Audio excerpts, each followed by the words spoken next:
Sahabat Indonesia Nusantara Raya, kali ini kita akan mencari keberadaan makam Ken Arok ya, pendiri Kerajaan Singasari dan juga leluhur dari raja-raja Jawa yang menguasai Nusantara. Nah, ada beberapa catatan yang menarik, tapi nanti akan kita lihat mana sebenarnya yang lebih kuat menjadi makam Ken Arok gitu ya.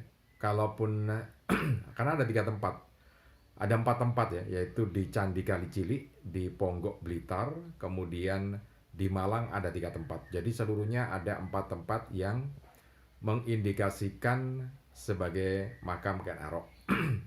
Selain itu masalah makam, ini kan sebetulnya kalau kita lihat ya nggak ada makamnya Ken Arok ya, karena kan tidak dimakamkan, tapi didarmakan. Jadi bentuk pendarmaan yaitu sebuah candi biasanya diperabukan, kemudian abunya disimpan di candi yang menjadi tempat pendarmaan itu. Nah, secara umum semacam itu. Nah, terkait dengan candi itu sendiri, memang ada 3 atau 4 tempat tadi ya, yang seperti saya sampaikan. Jadi ada 4 tempat. Yang pertama di Candi Kalicili di Ponggok Blitar, kemudian di Malang ada 3, yaitu di Kecamatan Karangploso di Desa Girimoyo, kemudian di Kecamatan Pakis Haji yang ke arah Kepanjen itu ada juga di situ. Kemudian yang terakhir di Gunung Katu ya. Gunung Katu itu eh, ada di sekitar Gunung Kawi. Jadi Gunung Kawi itu di beberapa bagian, di kanan kirinya itu ada gunung-gunung yang lainnya juga yang itu bagian dari Gunung Kawi, biasanya semacam itu ya. Nah, oke, nanti akan kita lihat lebih jauh lagi seperti apa dalam pencarian jejak tempat pendarmaan Ken Arok atau tempat persemayaman terakhir pendiri Kerajaan Singasari yang menurunkan raja-raja Jawa dan juga raja-raja Nusantara ya. Oke. Untuk Anda yang baru saja bergabung, jangan lupa tekan tombol subscribe-nya terlebih dahulu, kemudian tekan tombol loncengnya supaya nanti kita kalau update video terbaru Anda akan mendapatkan notifikasi yang pertama kali ya. Kemudian juga jangan lupa tekan tombol like, kemudian juga share video ini ke teman-teman Anda. Siapa tahu teman-teman Anda juga senang dengan informasi ini dan juga membutuhkan informasi ini. Dan ketika kita men-share video ini, berarti kita sudah menanamkan rasa cinta terhadap bangsa dan juga leluhur bangsa ini. Karena semakin banyak yang melihat informasi-informasi sejarah semacam ini, akan semakin banyak yang cinta terhadap bangsa kita sendiri ya. Jadi istilahnya tidak sayang kalau tidak kenal kan gitu ya. Oke, terima kasih. Jadi kita langsung ke beberapa catatan terkait tempat-tempat yang diduga sebagai tempat pendarmaan Ken Arok atau Ken Angrok ya. Tempat yang pertama yang diduga sebagai tempat pendarmaan atau candi untuk pendarmaan Ken Arok itu adalah Candi Kalicili. Jadi Candi Kalicili itu berada di wilayah Desa Candirejo, Kecamatan Ponggok, Kabupaten Blitar ya. Nah, kenapa ini disinyalir oleh sebagian sejarawan ini sebagai tempat pendarmaan Ken Arok? Karena candi yang ada di sini, di Candi Kalicili ini, desainnya, kemudian strukturnya juga hampir sama dengan Candi Kidal, Candi Jago. Diperkirakan candi ini dibuat sejaman dengan candi-candi itu tadi ya. Candi Kidal kan candinya untuk pendarmaan Anusapati Raja Kerajaan Singasari yang kedua, menggantikan Ken Arok ya. Jadi disinyalir seperti itu. Kemudian di sebelah selatan Candi Kalicili ini ada nama desa, namanya Desa Rajasa. Seperti gelar Ken Arok waktu menjadi raja di Kerajaan Singasari ya. Jadi Wangsa Rajasa. Nah, tapi ini menjadi lemah ketika dikaitkan dengan sumber berita di Negara Kertagama, bahwa di kitab Negara Kertagama yang ditulis Empu Prapanca waktu itu, ini sumber primer ya, yang menyebutkan bahwa Baginda Prabu Hayam Wuruk ini melakukan ziarah ke tempat pendarmaan Ken Arok itu dengan berjalan dari Singasari ya, dari Tumapel ke arah selatan itu sekitar setengah hari perjalanan. Nah, kalau ke arah Blitar tentu lebih dari itu, jauh lebih dari itu ya. Jadi ini yang kemudian menjadi bantahan untuk menyatakan bahwa Candi Kali bukanlah candi tempat pendarmaan Ken Arok, karena lokasinya kalau dari negara Kertagama itu sangat jauh, jadi tidak masuk gitu ya. Nah, kemudian beralih ke beberapa tempat yang lainnya, yaitu ke Malang. Di Malang sendiri ada tiga tempat ya. Oke, kita buka satu persatu. Nah, tiga tempat itu, yang pertama itu yang ada di desa Girimoyo. Desa Girimoyo itu lokasinya di Kecamatan Karangploso. Jadi kalau kita dari Surabaya, sesudah melewati Singosari, kemudian di sebelah kanan itu ada wilayah Kecamatan Karangploso ya, di Desa Girimoyo. Nah, di situ ditemukan daerah yang namanya Genengan. Mungkin sebuah dusun gitu ya. Dusun Genengan dari Desa Girimoyo. Nah, di situ ditemukan beberapa artefak bersejarah peninggalan era Singasari. Ada Nandi Suara itu. Jadi merupakan tunggangan dari Dewa Siwa ya, Nandi Suara. Kemudian juga ada beberapa artefak bersejarah lainnya termasuk Linggayoni, kemudian Lumpang juga. Jadi itu uh, kekunoan yang ada di desa Genengan. Namanya juga sama, Genengan, seperti yang tertulis di Kitab Negara Kertagama. Nah, tapi ini nampaknya masih belum menjadikan tempat ini sebagai tempat yang terkuat diduga sebagai tempat pendarmaan Ken Arok ya, karena lokasinya sangat dekat dengan Tumapel, dengan Singasari. Jadi nggak sampai setengah perjalanan, mungkin hanya beberapa menit bisa sampai di situ, nggak sampai 1 jam ya kalau sekarang. Karena lokasinya sangat dekat, jadi ini membatalkan kondisi ini sebagai tempat untuk pendarmaan Ken Arok. Nah, oke, itu satu yang pertama yang gugur ya.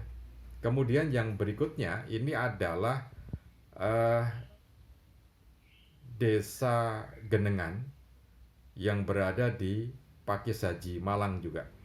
Jadi kalau kita melakukan perjalanan dari dari mana? Dari Malang ke arah Kepanjen atau ke arah Blitar, maka kita akan melintasi Kecamatan Pakis Haji. Nah, satu di antara di desa-desa yang kita lewati itu ada namanya Genengan. Nah, di situ juga ditemukan beberapa arca, termasuk di antaranya arca Nandi, kemudian juga Linggayoni, dan juga beberapa peninggalan bersejarah yang lainnya. Nah, tapi ini masih belum kuat ya, karena masih sedikit tempat-tempat bersejarah atau lokalis bersejarah yang ada di Desa Genengan ini. Sama juga Desa Genengan. Jadi ini yang kemudian membatalkan Desa Genengan di wilayah Pakis Haji ini sebagai tempat pendarmaan Ken Arok ya. Nah, oke, itu yang kedua. Jadi batal juga yang kedua ini. Yang ketiga, ini yang paling megah kalau dibandingkan dengan apa yang diungkapkan di Negara Kertagama. Memang jadi satu catatan yang hampir sama, mengindikasikan tempat ini sebagai tempat pendarmaan Prabu Ken Arok. Nah, tempat yang ketiga di wilayah Malang ini adalah daerah agak tinggi dibandingkan dengan dua tempat yang tadi ya, karena ini masuk wilayah Gunung Katu. Jadi Gunung Katu itu ada di sebelahnya Gunung Kawi. Tempatnya juga tinggi ya, namanya Gunung Katu. Jadi kalau Anda melintas di antara Malang ke Kepanjen, nanti sudah melewati Gadang, di jalan besarnya itu sebelah kanan akan terlihat Gunung Katu ya, terlihat dari situ. Nah, disinilah ditemukan beberapa bukti bersejarah yang nampak mengarah pada tempat pendarmaan Raja Ken Arok itu ya. Jadi itu ada arca Nandi, kemudian ada batu kaca benggala itu, kemudian ada watu dakon ya. Kemudian di beberapa tempat yang lain juga di situ ada peninggalan artefak bersejarah termasuk Ganesha, arca Ganesha. Nah, ini yang kemudian jadi tempat yang menjadi kemungkinan besar sebagai tempat pendarmaan ya. Karena kalau melihat dari Negara Kertagama itu kan waktunya setengah hari perjalanan. Ini pun kalau dihitung dari Tumapel atau dari Singasari saat ini menuju Gunung Katu ini ya setengah hari perjalanan gitu ya. Tempatnya memang agak tinggi. Jadi kalau kita di dekat pabrik gula Kebonagung itu, maka kita ke kanan, masuk ke Kecamatan Wagir ya. Masuk ke Kecamatan Wagir. Nah, di sana nanti kita cari Dusun Genengan. Nah, ada di situ. Tempatnya juga agak tinggi. Beberapa peneliti Belanda juga sempat mendatangi lokasi ini di tahun 1915, kemudian juga di beberapa tahun yang berikutnya, yang menggambarkan bahwa lokasi ini hampir persis dengan yang disampaikan oleh Kitab Negara Kertagama. Jadi kalau di Negara Kertagama itu kan digambarkan begini, secara umum ya, secara umum, nanti secara detail seperti yang terlihat di sebelah ini. Jadi ada kutipannya bahwa Empu Prapanca itu menuliskan, jadi di tengah-tengah itu ada menara yang menjulang cukup tinggi. Itu sebagai tempat pendarmaan Ken Arok ya, leluhur dari Majapahit. Kemudian gerbangnya juga tinggi menjulang dengan sabuk yang cukup besar gitu ya. Nah, di tengahnya ada halaman yang cukup luas. Kemudian di sekelilingnya ada balai-balai gitu ya. Jadi halamannya masuk gerbang dulu, kemudian ada halaman cukup luas, ada balai-balainya. Kemudian juga di situ ada tempat yang tadi itu ya, tempat untuk mendarmakan Prabu Ken Arok sebagai siwa gitu kan di situ. Nah, indah sekali gitu ya. Banyak tanaman di situ juga, ada bunga tanjung yang ada di sekitar halaman itu. Indah sekali gitu ya, indah sekali. Kemudian di selatan itu artinya di sisi selatan ini ada tempat juga tapi sudah runtuh gitu ya. Ada balai, kemudian kaki sebelah baratnya sudah runtuh, tinggal kaki sebelah timur. Tempat pemujaan saja. Itu di sebelah selatan, bukan di wilayah tempat pendarmaan Ken Arok, di sebelah selatannya. Kemudian di sebelah utaranya juga sama. Jadi ada tempat pemujaan juga yang juga sudah mulai tidak terawat. Tetapi yang di tempatnya Ken Arok ini yang masih terawat dengan rapi sebagai ungkapan penghargaan terhadap leluhur dari Majapahit ya.